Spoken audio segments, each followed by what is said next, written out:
Everyone, আজকে আমরা GST গুচ্ছের একটা গুরুত্বপূর্ণ এমসিকিউ নিয়ে আলোচনা করব। একটু খেয়াল করো, এমসিকিউটা হচ্ছে সরলরেখা থেকে। ওকে, বলা হচ্ছে যে কোনো সরলরেখা 3x + 4y = 12, এই সরলরেখা x অক্ষ এবং y অক্ষকে যথাক্রমে a এবং b বিন্দুতে ছেদ করে। বলা হচ্ছে মূল বিন্দু 0 0 থেকে এই রেখার লম্ব দূরত্বটা কত, মানে এইটা তোমাকে বের করতে হবে। এটা হচ্ছে কোশ্চেন। তাহলে সরলরেখার সমীকরণটা কত দেওয়া আছে? 3x + 4y = কত? 12। 3x + 4y = 12, অর্থাৎ আমরা লিখতে পারি 3x + 4y - 12 = কত? 0। তাহলে মূল বিন্দু থেকে এই রেখার লম্ব দূরত্ব, আমি বললাম এটা সি পয়েন্ট, তার মানে ওসি। ওসি = কি হবে? ওই রেখার উপর ওই বিন্দুটা বসবে।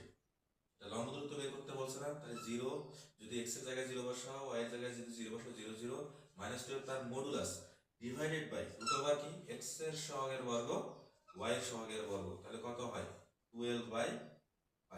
তার মানে তোমাকে এই লম্ব দূরত্বটা বের করতে বলছে। ওকে, তো এই লম্ব দূরত্বের ভ্যালু কত? OC = 12/5। বুঝতে পারছি আমরা এটা? ওকে।